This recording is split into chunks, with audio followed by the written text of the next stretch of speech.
guys, welcome to the Everett Silver Show. We have exciting guests as we do every week, and so I want to thank you so much for tuning in, and I'm always bringing it to you, so thanks so much for staying in tune with us. Stay connected. You're watching the Everett Silver Show.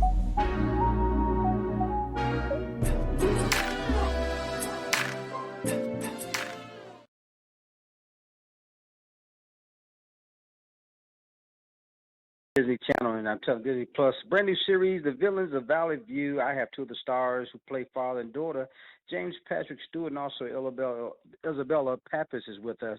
And so, guys, I guess James, I'll start with you, man. Just talk about, The Villains of the Valley View. It's Villains of Valley View is a sitcom, which feels familiar. If anybody who grew up in the '90s, Friends, Seinfeld, Will and Grace, Frasier. So the multicam format. But in 2022, Disney has provided us a special effects department that is out of this world. And it's not just green screen CGI. I mean, there's practical effects, there's action sequences. So it's this hybrid with incredible heart and jokes that make you laugh out loud. We've been joking all morning about how it sounds like I'm trying to sell something. But what I love about this is that we've been working on it in secret for 7 months. And, June 3rd is when everybody gets to see what we've been making. And none of us could be any prouder of it. We're just kicking back, and we cannot wait for people to be just so surprised by how much heart and how much you're going to want to watch this with everybody in the family. Well, I got to tell you, Isabella, I get tickled at you guys' relationships. I saw one of the clips of you and your dad there are going forward in the hallway, man. Just talk about your attitude towards each other. Oh, it's fun.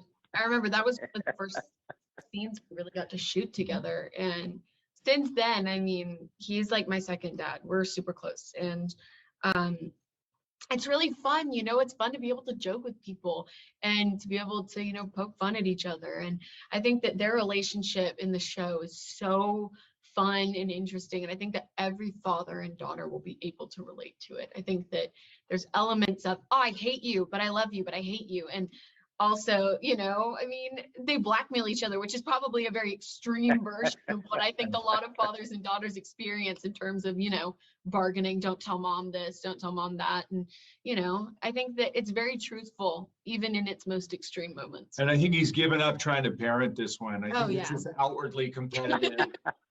They're like equals. They're just going head to head all the time. But James, everybody remember you from Valentine General Hospital, man. How's this role different from what we know you from? Well, at first, he's a lot funnier than Valentine. Valentine is a broody and anxious bon vivant. This one is Vic is closer to a teenager. I mean, I think of him as a bit of a golden retriever, but with really great hair. Oh, yeah. And then Isabella, you're no, I was gonna say, Isabella, you're Oliver Award nominated actress, best known for your role there, Finding Alice. So I know, what is it like now, with Disney Plus family?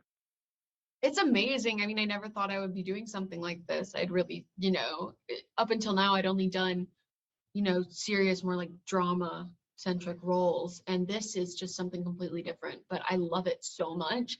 And I think one thing people don't realize is they think, oh, comedy, that's fun, that's funny, and it must be easy, whereas like crying and doing those scenes, that's really hard. And it's like, no, making a whole room of people laugh is super hard, super nerve-wracking, and super rewarding. And I love doing comedy. I love playing this character, and I feel like this is so much more than like what people think. I think a lot of people perceive it as a kids show, and people are going to watch it and they're going to realize like this is a family sitcom. This is bringing Disney back to like the golden age of Disney, when families would all sit and they could all enjoy a show together.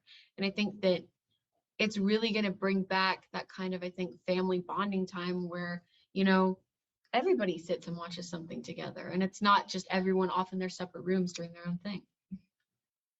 Well, I got to tell you guys what Disney is doing and turning out. You guys are doing something extraordinary. And James, you said it best, I think, man. Just we can sit back and enjoy all the work and hard work that you guys put in. I want to let everybody know the Villains of Valley View premieres again, as James said, Friday, which is today, the third.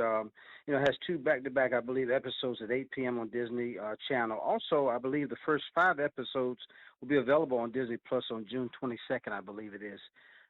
Yeah. Well, again, I want to thank James Patrick Stuart, Isabella Pappas. Guys, thank you so much for doing the show. Pleasure to have you. Thanks, Everett. Thanks so It was much. so nice to meet you. You're so welcome. Nice to meet you guys. Bye-bye. Well, guys, thanks so much for tuning into the Everett Silver Show. Stay tuned. Don't turn that dial because we got more exciting guests right here on the Everett Silver Show. Be back in a moment.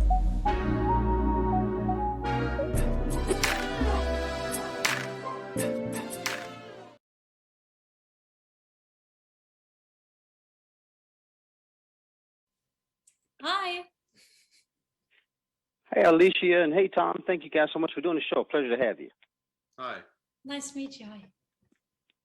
Well, folks, I'm telling you, becoming Elizabeth, everybody's talking about the queen you know, the girl you don't. And I tell you, talking about, I have 2 of the stars, Alicia Von Rittenberg and also Tom Cullen. New Stars drama series includes the untold story of the early life of the English most iconic queen. And so I have the wonderful privilege again of talking to the stars. I'll start with you, Alicia. What is it like?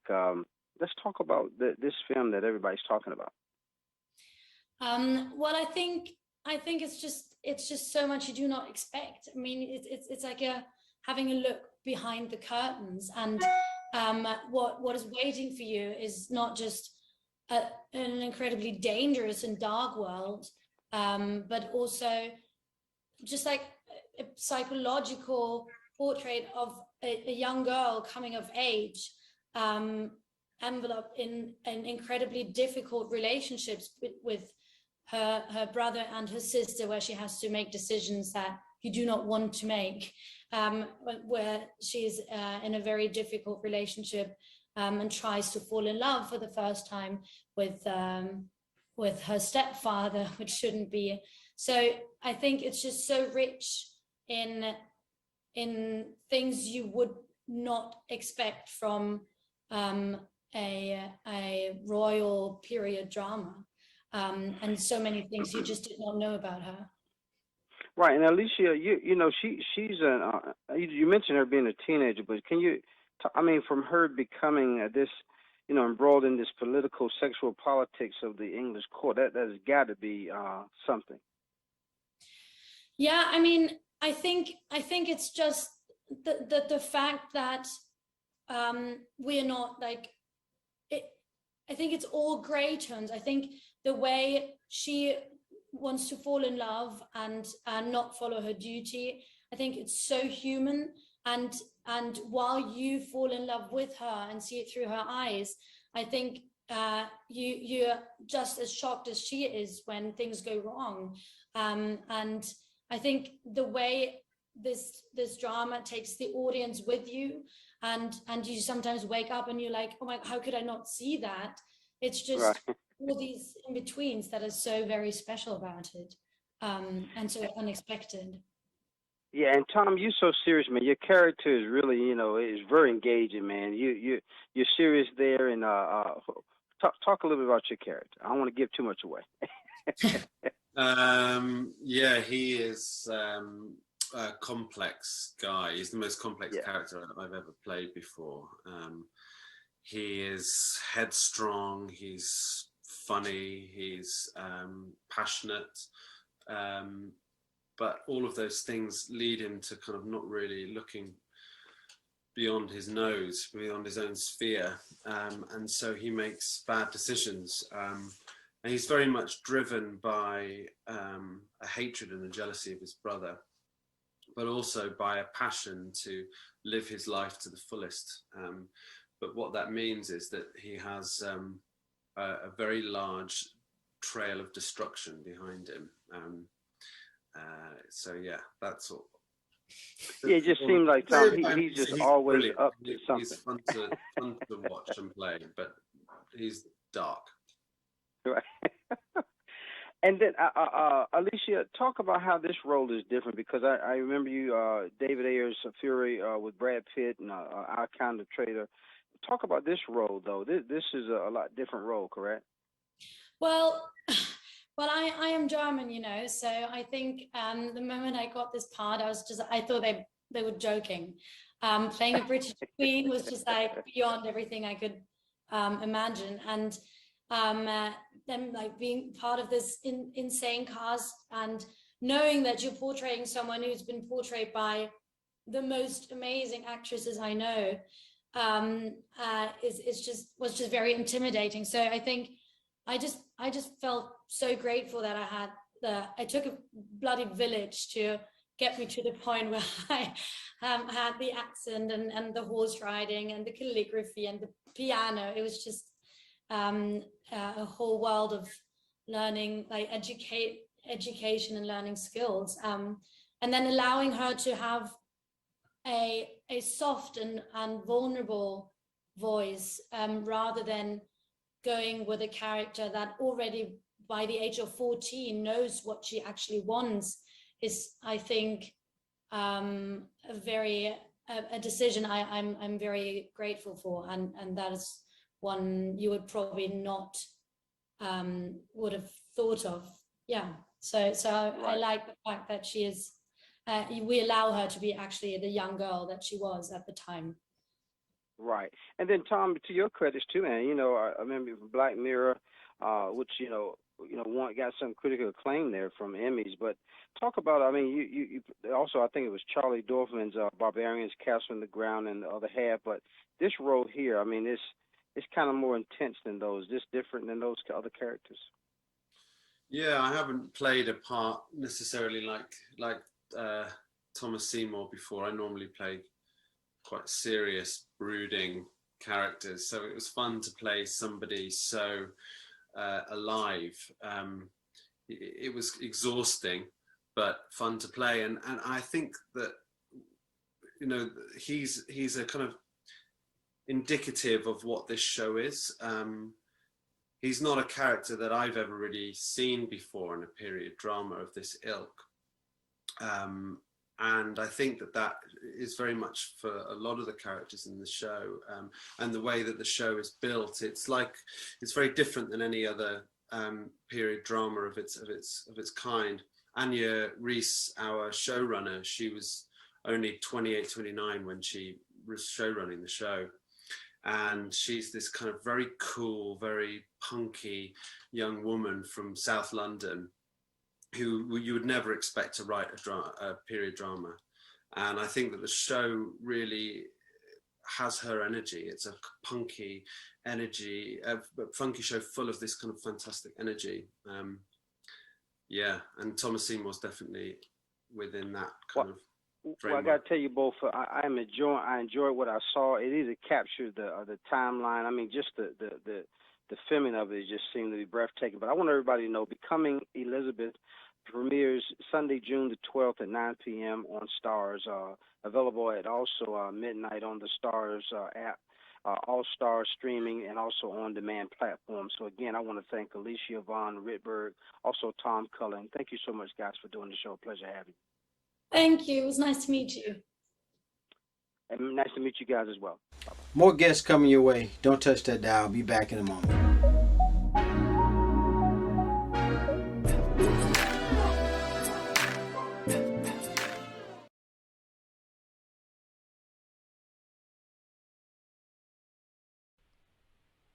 Hi, Everett.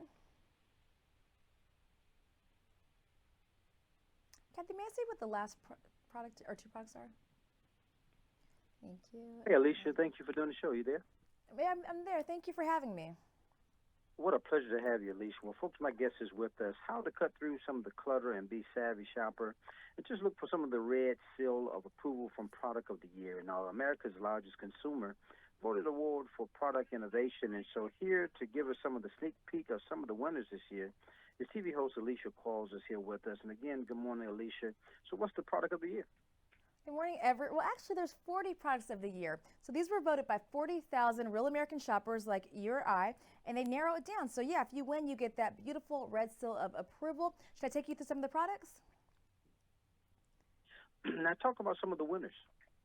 Okay, we have the Tylenol Dissolve packs, and I actually used one this morning. These are great. So, you know, when you are having an ache or a headache, you don't have to have water with this. There's a great berry flavor. You just let them dissolve on your tongue, easy peasy.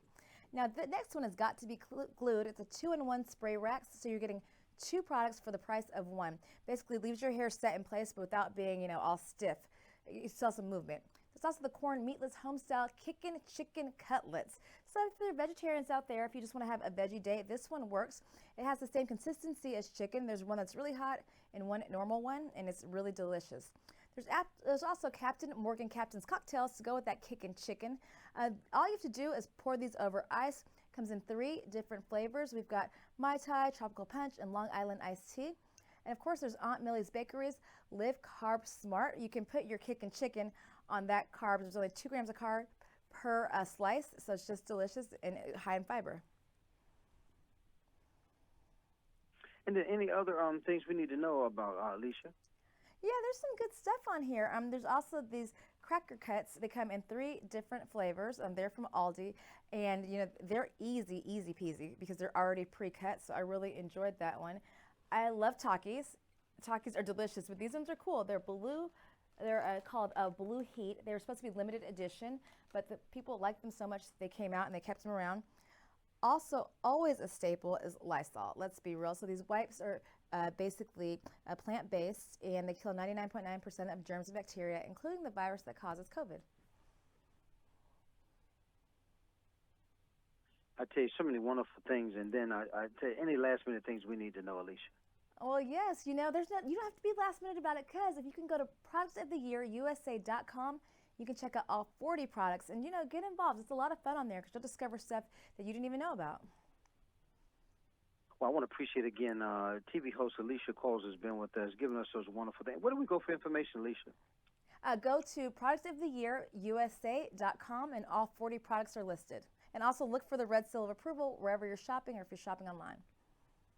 But look for that red seal approval, you guys. Again, TV host, what a privilege to have Alicia Quarles with us. Alicia, thank you for doing the show. Thank you. More guests coming your way. Don't touch that dial. Be back in a moment.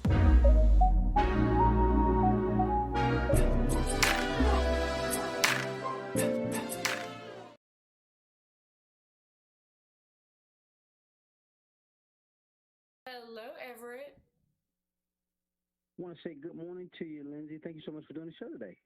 I'm excited to chat with you, and I just Googled you. I see you are a singer. Don't tell everybody all that. Oh yeah. We're doing what we enjoy to do. That is so interesting. Well, nice to meet you. Nice to meet you as well. Well, folks, my very special guest is with us, Survive Her founder and also multimedia personality, Lyndsay Livingston is here to share her powerful story about breast cancer and being a survivor herself.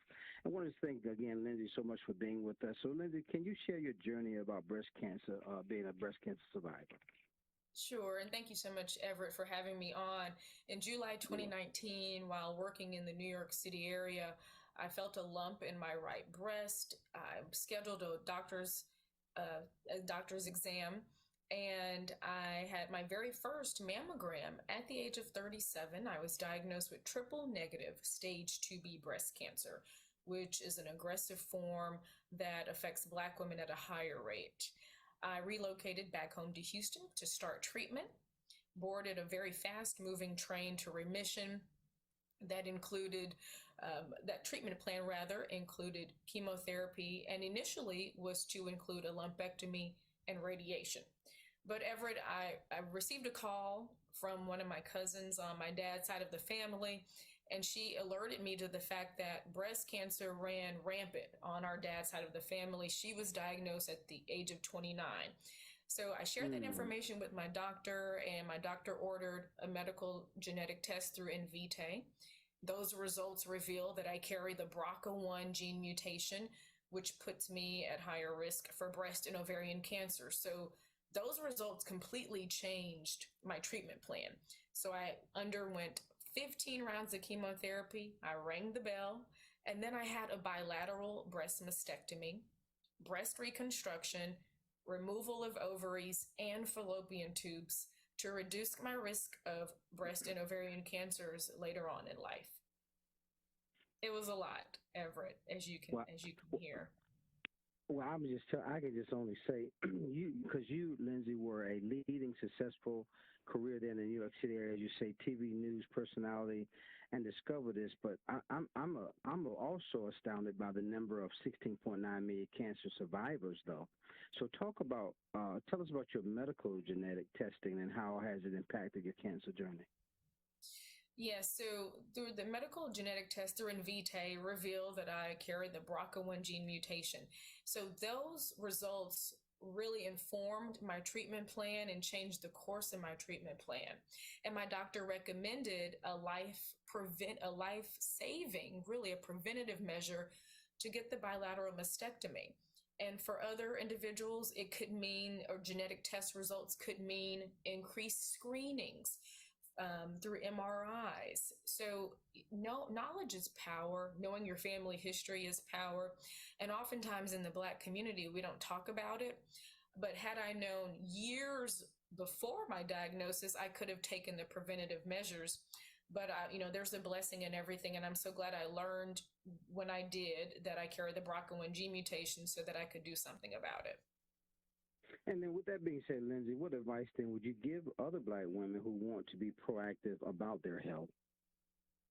So, unfortunately, Everett, the Black community and Black women specifically are disproportionately burdened and impacted by breast cancer and other diseases and chronic illnesses. So it's so important that Black women get a medical genetic test through Invitae, talk to your doctor about what's right for you and the appropriate next steps.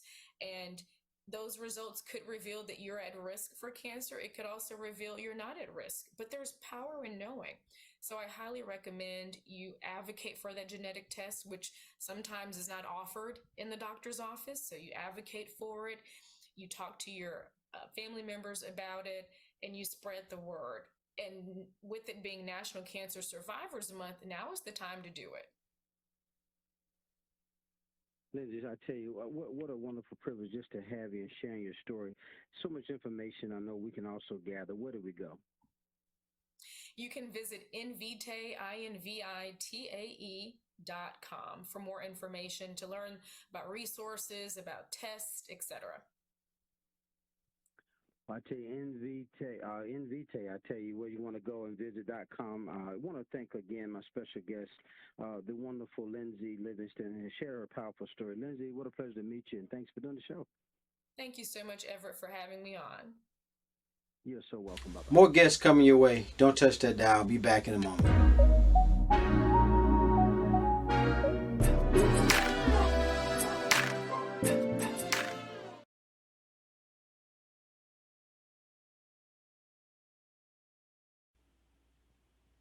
Good morning, Dr. Cerulli. Thank you so much for joining us today.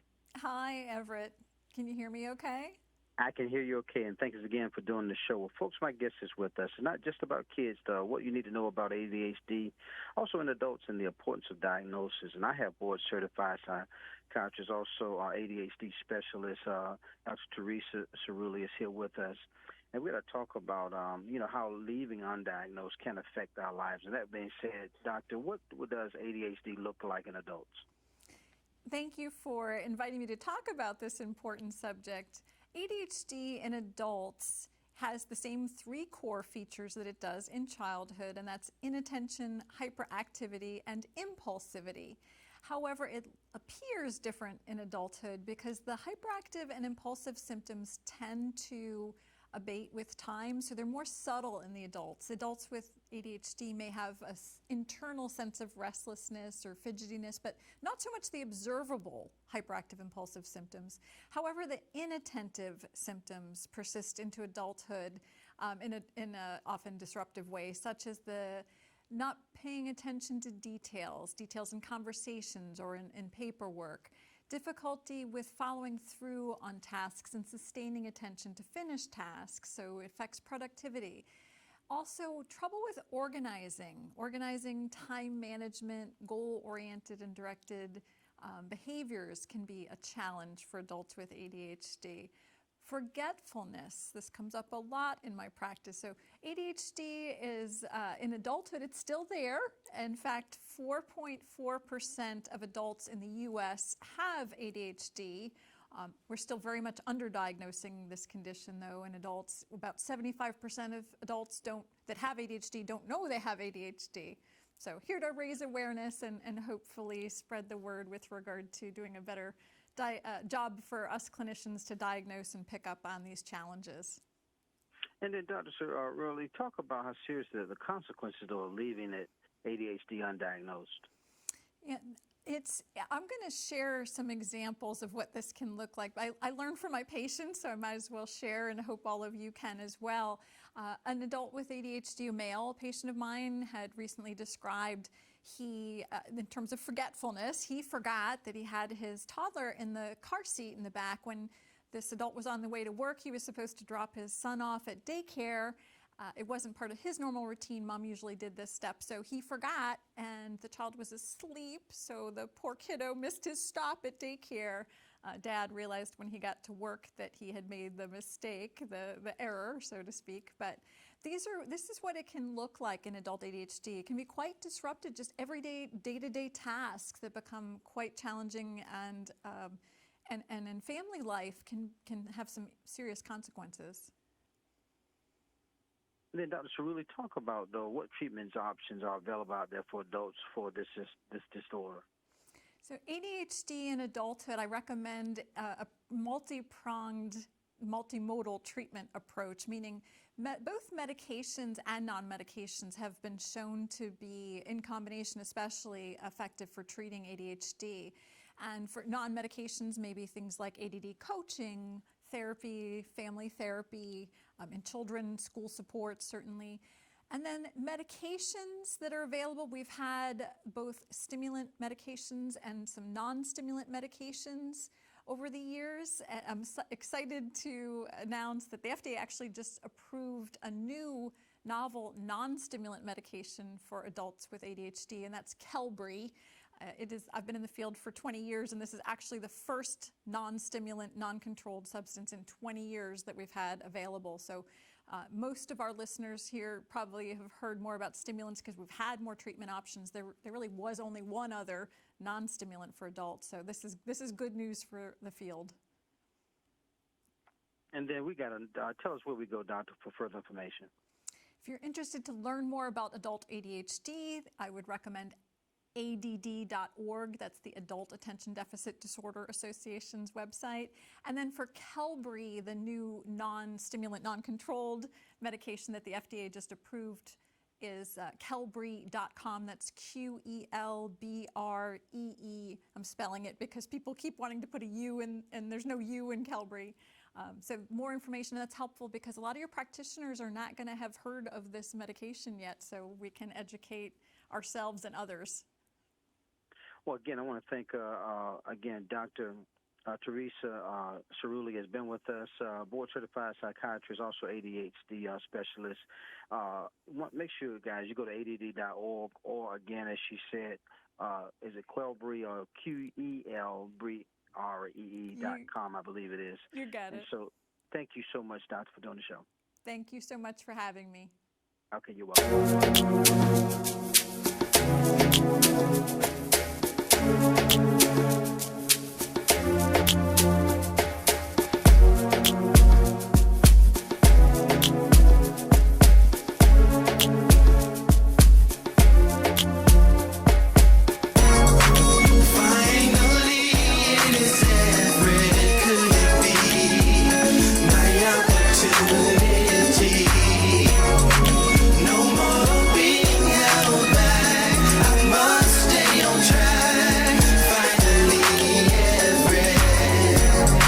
Seems like forever is coming. I can't believe it's happening to me.